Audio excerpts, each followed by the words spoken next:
কেন পর্দা করলা না? আজ কিয়ামত পর্যন্ত আল্লাহ পাক আমাকে মোতায়েন করছে, তোমার কবরে কিয়ামত পর্যন্ত আমি টোকাইতে থাকবো, আমি কামড়াইতেই থাকবো, আমি আমার কোনো বিরোধী ভাবে আমার কবর চলবে।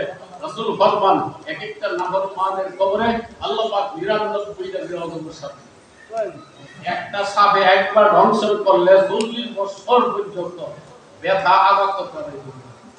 যেই তালে ব্যথা এই তালে রক্ত প্রবাহিত হবে, ওইখানে কোনো ডাক্তার নাই, ওইখানে কোনো ওজা নাই, ওইখানে কোনো সাপুরিয়া নাই, তার এবার কোনো ব্যবস্থা তাই চলো তো বলে তাই চলো বলে যতক্ষণ পর্যন্ত মালিক না বলে ততক্ষণ পর্যন্ত সাপ যাবে না কবর থেকে।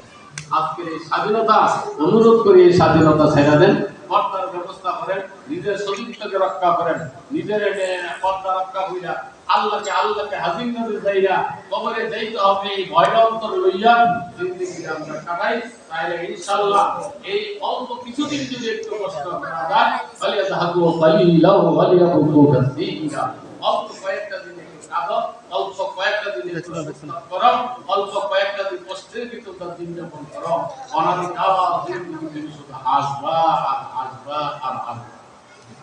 তোমার হাসি দেখে কে, তোমার আনন্দ দেখে কে, তোমার মুক্তি দেখবে কে? জান্নাতের যে শুভ সংবাদ মরার সাথে সাথে আল্লাহ রাসূল ফরমান, আল্লাহ রাসূল ফরমান কোন নেককার মানুষ আর মওতের সুবিধাই করে না, আল্লাহ পাক মওতের পূর্ব মুহূর্তে জান্নাতের সিনারিটা তার সামনে তুলে ধরে। তাই রে জান্নাতের দৃশ্য দেখতে, জান্নাতের দৃশ্য সে পাগল হয়ে যা, আমরা তাড়াতাড়ি এই যখন লোকটা এই হালাত দেখিয়া ইমানের সহিত মৃত্যুবরণ করলো, এই কাফনটা মন ফলাইয়া কাফনটা মন পরে মৃত্যু খাটে চলে না, হাতে নিয়ে কবরের দিকে রওনা করেন। হ্যাঁ, তো কাদ্দিমুনি রাসূল ফরমান ওই লাশটা বলতে থাকে, হে জিন্না ভাইরা এত তাড়াহুড়া করো না, কত এত বিলম্ব করো না, আমার তাড়াতাড়ি আমার ঘরে ঢুকাও, আমার ঘরে ঢুকাও, আমার ঘরে ঢুকাও। কেন? কবরটা মধ্যে জান্নাতের বাগিচার মধ্যে ঢুকছে, জান্নাতের বড়াল বিছাই দিয়েছে, জান্নাতের বিছানা বিছাই দিয়েছে, জান্নাতের পোশাক পরায় রাখছে। এই কবরটা জান্নাতের যে শোরুম করে সংযোগ স্থাপন করা হয়েছে। ওই মাইয়া জান্নাতের সিনারি দেখা পাগল হয়ে যা, হাতি মুনি ভাই, এই আমার রাজবাড়ি ভাইরা, আমার তাড়াতাড়ি আমার ঘরে আমার ঢুকাও, এই জান্নাতের সিনারি দেখে। আর যদি লোকটা জাহান্নামে হয়, তারা বলে আইনা তাযাবুন আইনা তাযাবুন, ও বন্ধুরা এক সমাজে বসবাস করতাম, একসাথে খাওয়া পড়া করতাম, একসাথে চলাফেরা করতাম, তুমি না আমার বাবা, তুমি না আমার মা, তুমি না আমার ভাই, তুমি না আমার বন্ধু, তুমি না আমার আপন, আর আমাকে কোথায় নিয়ে যাচ্ছ? এই কবরে নিয়ে যাচ্ছ।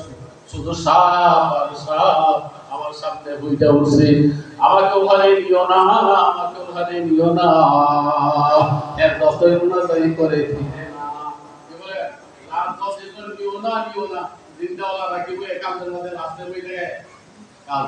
এই জন্য এই কবরটারে সামনে রেখা মওতরে হাজির মনে কইরা আল্লাহকে হাজির করতে দেই না ভাই, আমাদের আমলকে সুন্দর করি, আল্লাহ পাক আমাদের ইহকাল শান্তি পরকাল শান্তি দিবেন, চির শান্তি দান করতে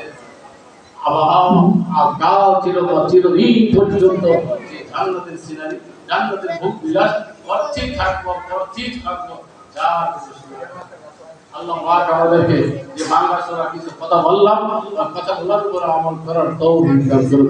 সকলে বলেন আমিন।